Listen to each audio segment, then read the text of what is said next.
नमस्कार students, maths के lecture में आप लोगों का स्वागत है। स्टैंडर्ड 10 आज हम लोग एक्सरसाइज 3.2 क्वेश्चन नंबर 5 उसके बारे में स्टडी करेंगे।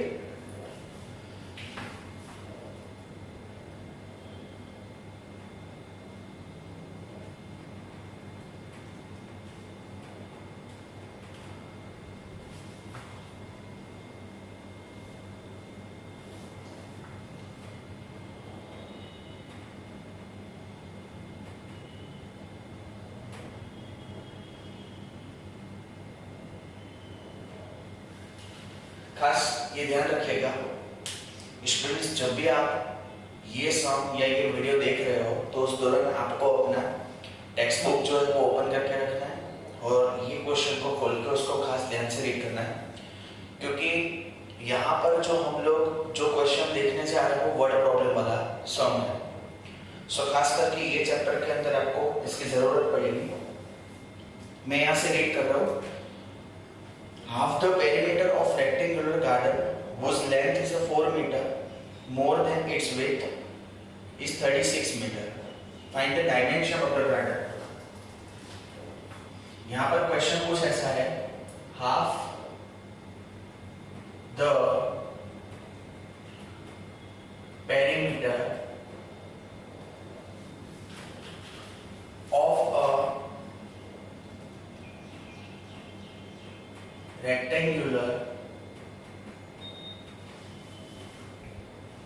garden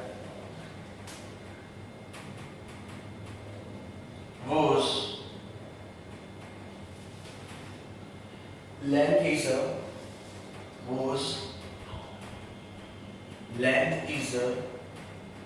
4 meter more than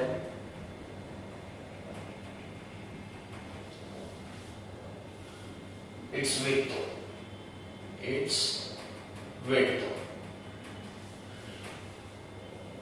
is 36 meter. Find the dimension of the garden.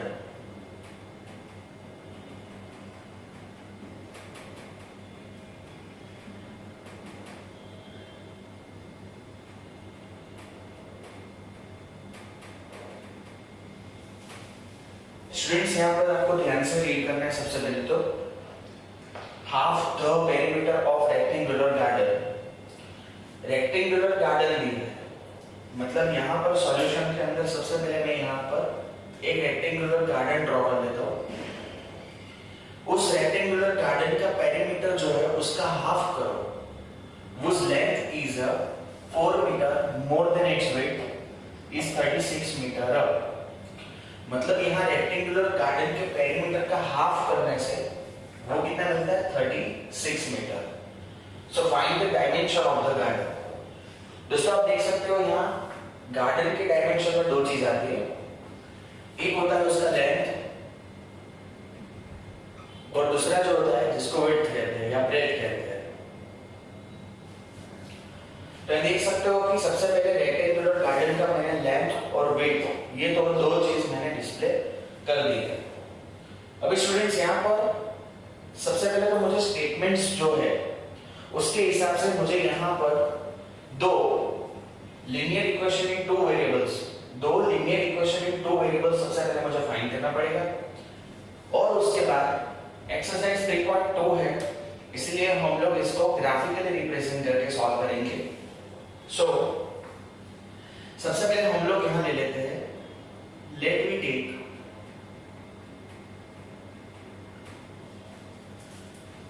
length of a garden is equal to x meter and width of the garden is equal to y meter. दोस्तों, यहाँ पर आप कोई भी सम देखोगे उसमें कोई दो चीज ऐसे होगी जिसकी वैल्यूज हम लोगों को सबसे पहले एज अ वेरिएबल गैस करनी पड़ेगी। तो आप देख सकते हो कि यहाँ पर जो रेक्टेंगुलर गार्डन है उसका दो डायमेंशन दिया है, एक लेंथ है और दूसरा विड्थ है। वो दोनों हमें दिया नहीं है, जिसको हम लोगों को गैस करना है। जो मैंने यहाँ गैस किया, length is equal to y। अब यहां देख सकते हैं सबसे पहले half the perimeter of the rectangular garden whose length is 4 metre more than its width. तो सबसे पहले हमारे लिए जो ये स्टेटमेंट है वो इंपॉर्टेंट है। क्यों इंपॉर्टेंट है?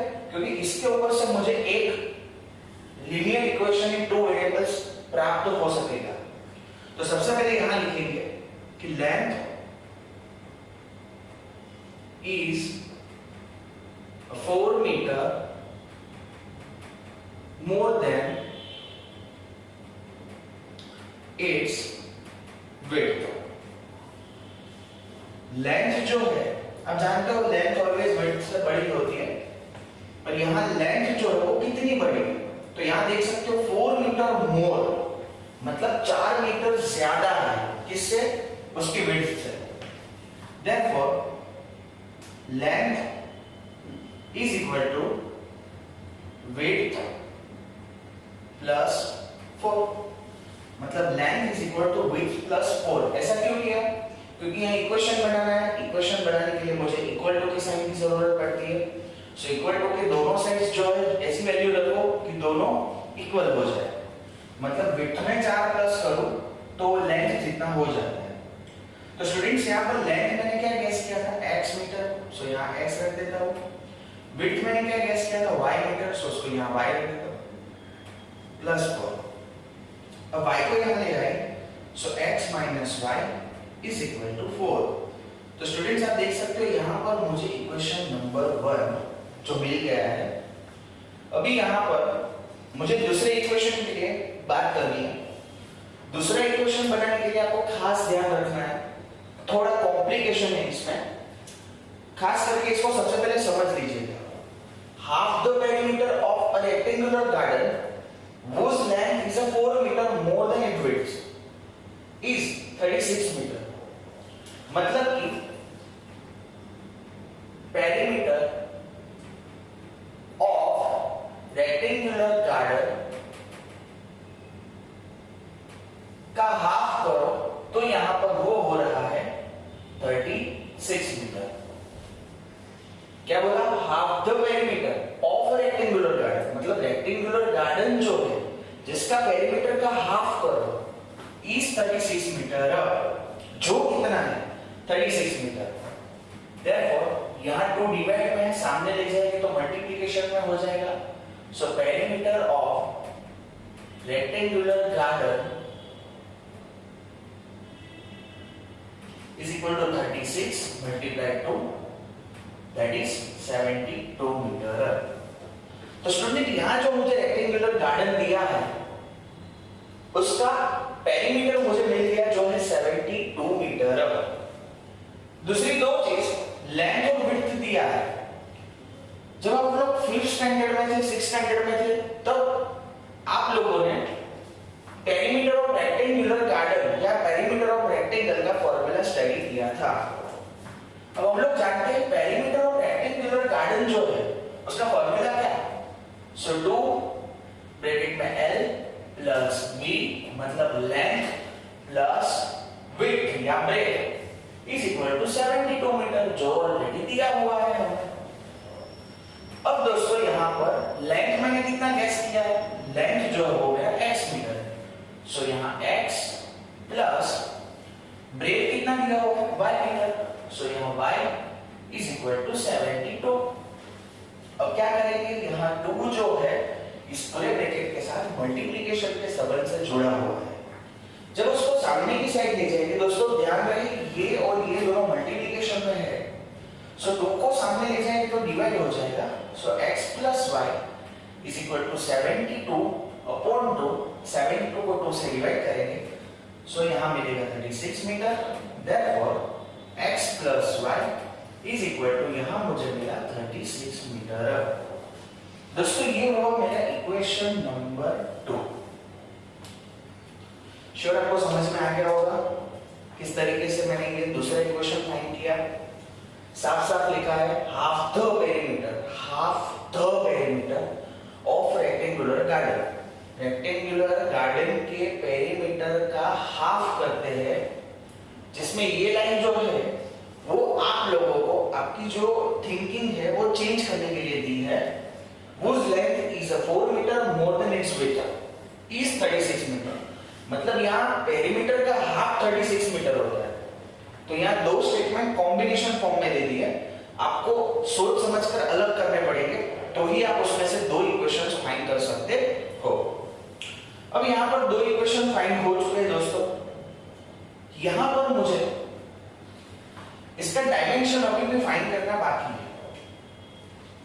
सो यहाँ ग्राफ मेथड से देखेंगे।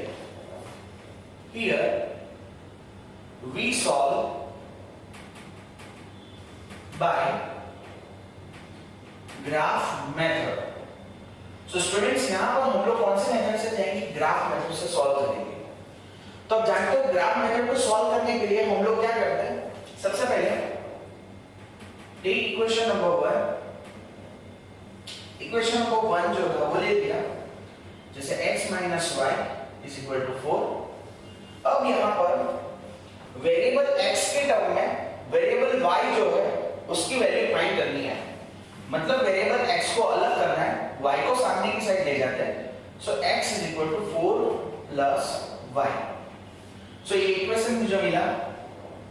यहाँ पर दोस्तों आप जानते हो इस तरीके से बॉक्स बना के x और y की डिफरेंट वैल्यूज मुझे ढूंढनी पड़ेगी, क्योंकि मिनिमम 2 पॉइंट्स जो है उसको हमें प्लेन जो ग्राफ पेपर है उसके ऊपर कार्टेशियन प्लान के अकॉर्डिंग हम लोग x axis y axis draw कर देते हैं।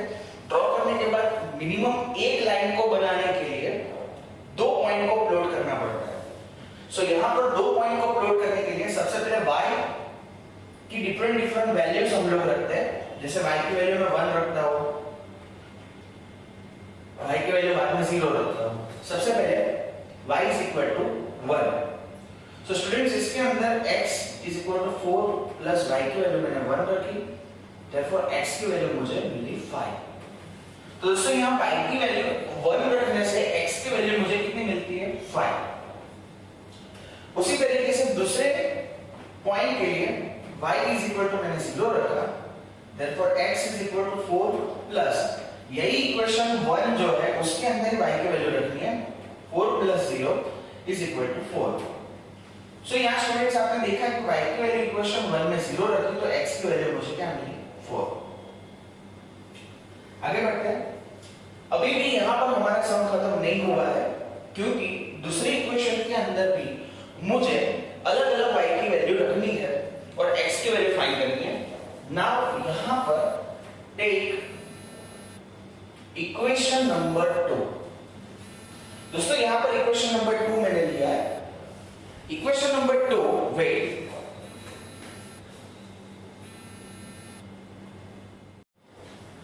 इक्वेशन नंबर 2 जो मैंने यहां पर है, जो मैंने लिया x plus y is equal to 36 metre. So students यहां पर एक बॉक्स बना दीजिए अलग से, जहां पर x दूसरा पॉइंट है जो है y। यहां पर अब x को अकेला करूंगा, y के टर्म में दूसरा इक्वेशन फाइंड करूंगा। So x is equal to 36 minus y। Now put y is equal to, दोस्तों यहां पर आपको कैसी वैल्यू लेनी है? बड़ी वैल्यू ले लेनी है। क्यों बड़ी वैल्यू ले लो? क्योंकि मेरे को जो ग्राफिकली रिप्रेजेंट करना है, तो मेरे ग्राफ के अंदर ये दोनों वैल्यूज जो है वो इंक्लूड हो जानी चाहिए। सो y इज इक्वल टू सबसे पहले मैं यहां ले रहा हूं 16, y की वैल्यू यहां दोस्तों मैं 16 दे रहा हूं। So x is equal to 36 minus y, 36 minus 16 is equal to यहां पर स्टूडेंट्स आंसर आया 20।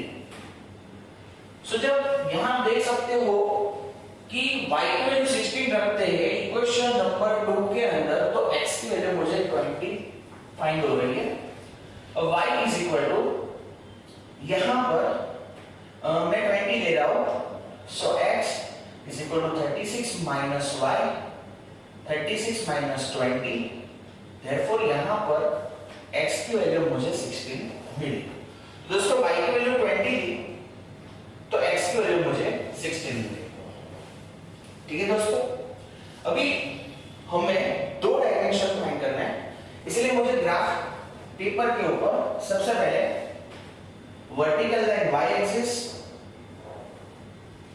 हॉरिजॉन्टल लाइन जो है x एक्सिस ड्रॉ करेंगे। एग्जैक्ट मिडल में y एक्स ड्रॉ करना है, y एक्सिस और एग्जैक्ट मिडल में horizontal line x axis draw करना है। दोस्तों जहां पर वो इंटरसेक्ट करेंगे उसको हम लोग जीरो कहेंगे। अब देख सकते हो कि यहां सबसे पहले चेक कर लीजिएगा x की हाईएस्ट वैल्यू कितनी है। तो अब देख सकते हो x की हाईएस्ट वैल्यू 20 है और y की हाईएस्ट वैल्यू भी 20 है। देयरफॉर यहां पर x एक्सिस से ऊपर मैं 1 centimetre is equal to 2 metre लूंगा। 2 4 6 8 10 12 14 16 18 20। उसी तरीके से लेफ्ट साइड पर negative -2 -4 -6 -8 -10 that's all. Same y axis पर भी मैं 1 centimetre is equal to 2 metre लूंगा। So 2 4 6 8 10 12 14 16 18 and 20। अब जानते हो कि y मुझे हाईएस्ट कहां तक जाना है 20 तक और x में भी मुझे 20 तक जाना है। जिस तरीके से जो वैल्यू की जरूरत है उसी हिसाब से आपको कंपलसरी यहां पर प्लॉटिंग करना है।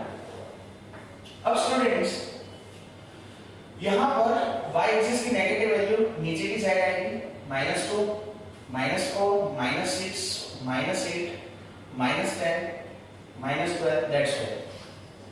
अब क्या करेंगे सबसे पहले हम लोग ये बॉक्स के अंदर जो x और y की वैल्यू दी है उसको प्लॉटिंग कर देंगे।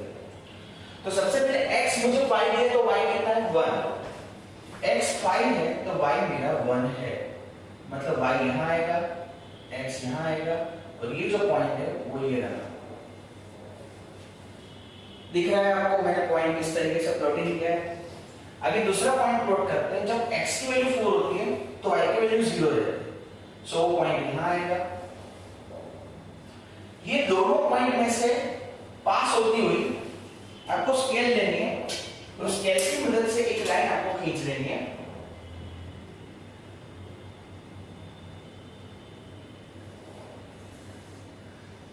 इस तरीके से एक लंबी लाइन खींच लेंगे और यहां पर ये जो एक्सिस है उसके ऊपर आपको लिख देना है x + y = 36 क्योंकि यहां ये जो लाइन है वो लाइन फर्स्ट वाले इक्वेशन की है। सॉरी मिस्टेक हो गई। फर्स्ट वाले इक्वेशन था x - y = 4। आगे बढ़ते हैं। सेकंड इक्वेशन के लिए हम लोग लाइन ग्राफ ड्रॉ करेंगे। अब देख सकते हो सेकंड इक्वेशन का जो x है वो 20 है तो y 16 है। x 20 है तो y 16 है, मतलब ये पॉइंट यहां आएगा। दूसरा x 16 है तो y 20 है। x 16 है तो y 20 है, दूसरा पॉइंट यहां पर आएगा। दोस्तों दो पॉइंट मिलते हैं, दो पॉइंट में से स्केल की मदद से आपको एक लाइन खींच लेनी है।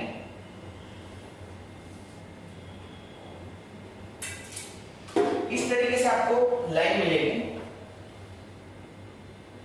इस लाइन के ऊपर आपको इक्वेशन नंबर 2 जो है वो लिख देना है क्योंकि ये लाइन इक्वेशन नंबर 2 की है।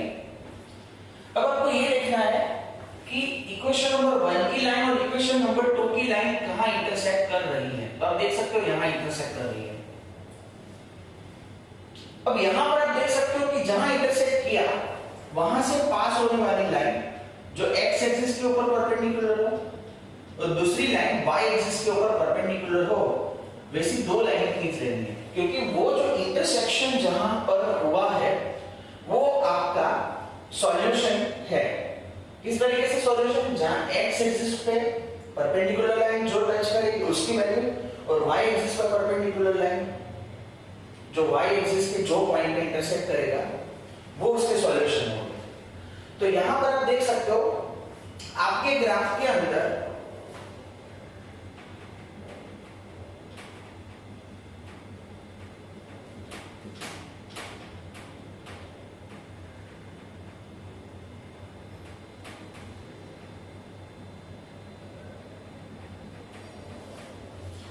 यहां पर ये जो पॉइंट आएगा वो x एक्सिस को 20 पे इंटरसेक्ट करेगा और y एक्सिस को 16 में इंटरसेक्ट करेगा।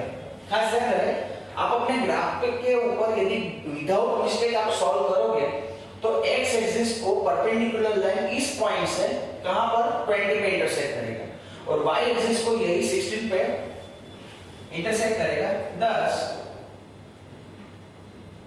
Solution xy is equal to 20 और 16। तो दोस्तों यहां पर इसका सॉल्यूशन क्या मिलेगा 20, मतलब x की वैल्यू जो आपको मिली, जो मेरा लेंथ था वो कितनी होगी 20 होगी और y की वैल्यू जो आपको 16 मिली, जो मेरा वेट था, दोनों का प्लस करने से आपको 36 मिल जा रहा है। तो इसी तरीके से आप क्वेश्चन नंबर 5 जो वर्ड प्रॉब्लम है उसको सॉल्व कर सकते हो। दोस्तों आगे ये क्वेश्चन आपको खुद करना है, जो वीडियो देखते जा रहा हो वीडियो को पोस्ट करते जाइए, साथ में आप गिनते भी जाना, क्योंकि यहाँ पर जो वर्ड प्रॉब्लम है इसको आपको 4 से 5 बार उसको स्टडी करना पड़ेगा, क्योंकि उसमें से आपको अलग अलग स्टेटमेंट निकाल के उसमें से आपको 2 लीनियर इक्वेशन बनाने इन 2 वेरिएबल। तो खास करके ये जो है वो आपके ग्राफ पेपर के ऊपर डिस्प्ले करते हो तो भी ध्यान देना है, कहीं पर कोई पॉइंट प्लॉटिंग करने में मिस्टेक्स ना हो, एज वेल एज यहाँ पर भी ध्यान देना है, x और y की वैल्यू रखने में भी आपको ध्यान देना है। सो जब तक सम खत्म ना हो जाए तब तक आपको जो कंसंट्रेशन है वो बुक में ही रखना है। तो इसी तरीके से क्वेश्चन नंबर 5 आप सॉल्व कर ले जाना है। स्टूडेंट्स आगे स्टडी करते हैं क्वेश्चन नंबर 6।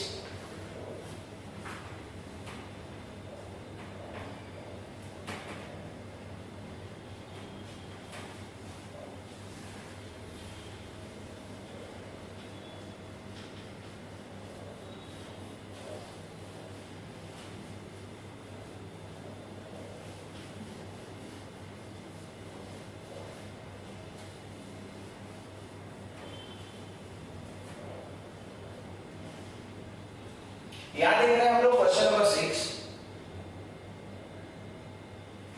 क्वेश्चन नंबर 6 के अंदर given the linear equation 2x plus 3y minus 8 is equal to 0, 2x plus 3y minus 8 is equal to 0। दोस्तों यहाँ पर एक इक्वेशन आपको दिया हुआ है, write another linear equation in 2 variables such that the geometrical representation of the pair so formed is first intersecting line,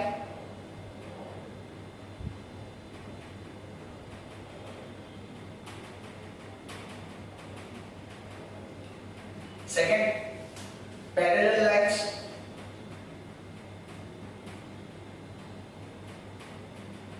and third coincident lines। दोस्तों एक इक्वेशन मुझे ऑलरेडी दिया हुआ है, दूसरे ऐसे इक्वेशन फाइंड करने हैं कि जिसका जो यदि ग्राफिकली रिप्रेजेंट करे तो फर्स्ट नंबर मतलब टॉपिक नंबर 1 में दिया है, या तो इंटरसेक्टिंग लाइंस होनी चाहिए, या तो पैरेलल लाइंस होनी चाहिए, और या तो कोइंसिडेंट लाइंस होनी चाहिए। तो इंटरसेक्टिंग लाइंस के लिए सबसे पहले यहां सॉल्यूशन में कर रहा हूं for intersecting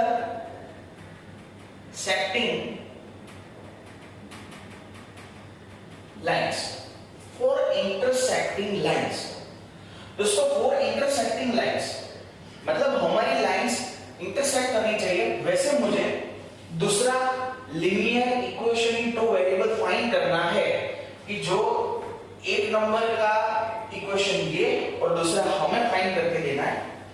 अब जानते हो उसके लिए क्या होता है, a1 upon a2 does not equal to b1 upon b2, ये कंडीशन है इसके लिए फॉर इंटरसेक्टिंग लाइंस। ये आप जानते हो आगे के जो वीडियो लेक्चर्स है उसके अंदर आपको ये मेंशन किया था कि यदि एक पॉइंट में इंटरसेक्ट कर रहा है तो उसका जो कोएफिशिएंट्स का रेशियोज है वो यहाँ a1 a2 और b1 b2 मैच करता नहीं है, मतलब इक्वल टू नहीं है। यहां पर एक इक्वेशन को जो दिया है 2x plus 3y minus 8 is equal to 0। अब क्या करेंगे? श्योर a1 अपॉन a2 और b1 अपॉन b2 मैच होने चाहिए नहीं। सो यहां पर a1 जो है, जो आपको कितना दिया है 2, b1 जो है वो 3 दिया है, c1 जो है वो -8 दिया है। a2 मुझे ढूंढना है, a2 मुझे ढूंढना है, b2 भी मुझे फाइंड करना है और c2 भी मुझे फाइंड करना है। सो दोस्तों इस तरीके से फाइंड करेंगे। वेट, तो दोस्तों यहां पर हम लोगों को सबसे पहले a1 की वैल्यू थी 2, a2 की वैल्यू पता नहीं है, does not equal to b1 की वैल्यू है 3, b2 की वैल्यू मुझे मालूम नहीं है। सो दोस्तों यहां पर वी अज्यूम, सबसे पहले मुझे अज्यूम कर देना है कि भी a2 जो है इज इक्वल टू 3 ले लेते हैं और b2 जो है उसको 2 ले लेते हैं। a2 और b2 मतलब a1 जैसी वैल्यू और b1 जैसी वैल्यू होनी चाहिए नहीं। a1 2 है तो a2 3 है, b1 3 है तो b2 2 है। कोई भी वैल्यू ले सकते हो बट इसके साथ मैच होना चाहिए नहीं। सो यहां पर हम लोग लिख सकते हैं कि equation of the second line, therefore equation for second line is equal to, अब यहां पर आपको दूसरा इक्वेशन लिखना है। a2 की वैल्यू 3 है सो 3x, b2 की वैल्यू हम लोगों ने यहां 2 एज्यूम की है सो 2y -8 इज इक्वल टू 0। इस तरीके से आप इक्वेशन बना सकते हो। दोस्तों खास ध्यान रखना है बस a1 upon a2 does not equal to b1 upon b2, ये मैच होना चाहिए तो ही ऐसा इक्वेशन हमें मिलेगा जो इंटरसेक्टिंग लाइंस क्रिएट करेगा जब इसको ग्राफिकली रिप्रेजेंट करेंगे। आगे सेकंड ले लेते हैं फॉर पैरेलल लाइंस।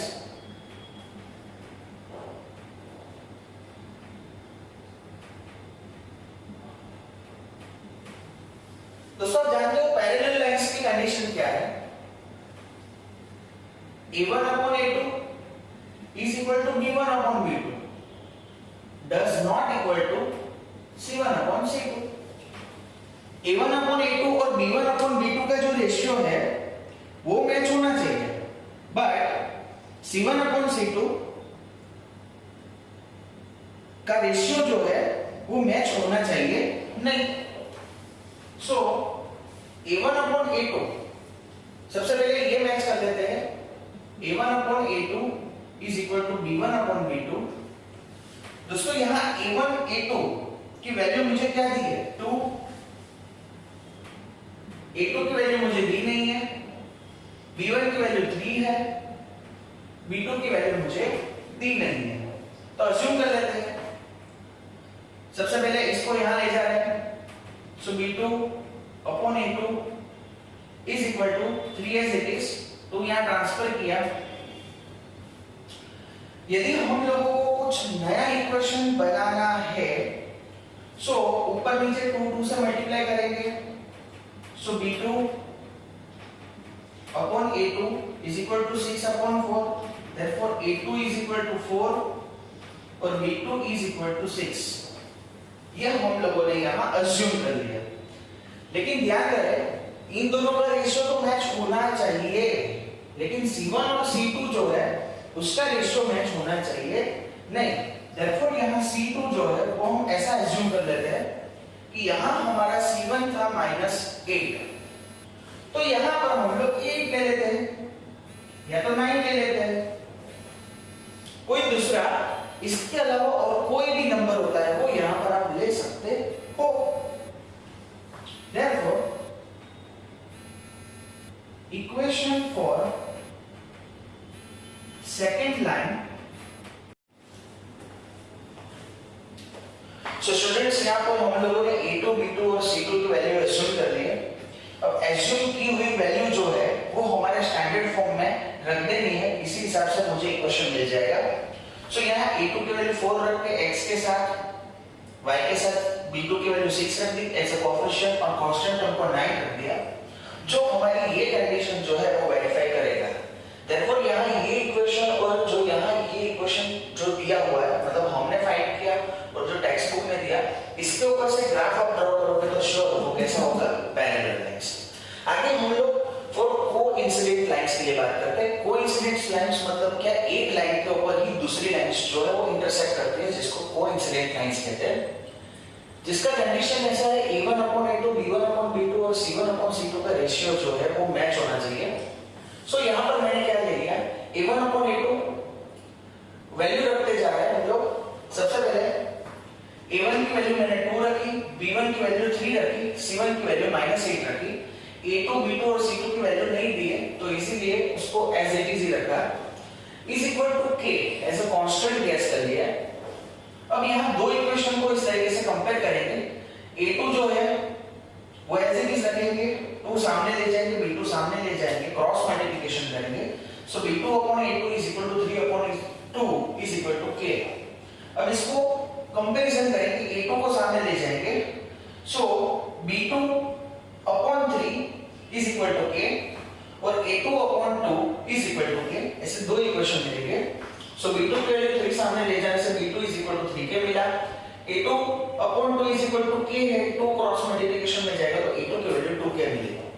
इसी तरीके से ये दो इक्वेशन को k के साथ मैच करके c2 की वैल्यू -8k हम लोगों को मिली। अब क्या करेंगे, a2 b2 और c2 तीनों की वैल्यू हमारे जो स्टैंडर्ड फॉर्मेशन है लीनियर इक्वेशन का उसके अंदर रख देंगे। सो 2kx + 3ky - 8k = 0, ये हमें मालूम होगा। अब हम लोग क्या करते हैं, k कॉमन निकाल लेते हैं और 2 से मल्टीप्लाई करेंगे, मतलब सेम इसके जैसा इक्वेशन हमें ना मिले। सो यहाँ 2 से मल्टीप्लाई किया तो 2 2 = 4, 2 3 = 6, 2 8 = 16, तो आपको ये दूसरा इक्वेशन मिला। ये इक्वेशन और टेक्स्ट बुक का जो इक्वेशन है, इन दोनों का यदि ग्राफ आप डिस्प्ले करोगे तो श्योर वो कोइंसिडेंट लाइंस मिलेगा। तो इसी तरीके से यहाँ पर क्वेश्चन 6 के अंदर इंटरसेक्टिंग लाइंस के लिए हम लोगों ने इक्वेशन फाइंड किया, पैरेलल लाइंस के लिए इक्वेशन फाइंड किया, कोइंसिडेंट लाइंस के लिए भी एक इक्वेशन फाइंड कर लिया। आगे दोस्तों क्वेश्चन नंबर 7, जब आप टेक्स्ट बुक में स्टडी करोगे तो आपको मालूम पड़ेगा कि क्वेश्चन नंबर 7 के अंदर आपको कोई दो इक्वेशन दिए हैं, x - y + 1 = 0 and 3x + 2y - 12 = 0। इन दोनों इक्वेशन के ऊपर से आपको ग्राफ बनाना है। ग्राफ बनाने के बाद तो श्योर इस तरीके से आपको ग्राफ मिलेगा। जो ग्राफ जो है वो इस तरीके से ट्रायंगुलर मिलेगा, जो x एक्सिस के साथ ट्रायंगल बनाना है। फिर आपको उसके कोऑर्डिनेट लिख देने हैं, ये इंटरसेक्ट करता है तो x और y के कोऑर्डिनेट्स, ये पॉइंट के कोऑर्डिनेट x और y, ये पॉइंट्स के कोऑर्डिनेट्स x और y, इस तरीके से डिस्प्ले करके क्वेश्चन 7 खत्म करना है। दोस्तों यदि कोई आपको क्वेरीज है तो श्योर मुझे व्हाट्सएप करिएगा, नेक्स्ट लेक्चर के अंदर श्योर आपका डाउट्स जो है वो क्लियर हो जाएगा। तो थैंक यू दोस्तों, गुड बाय।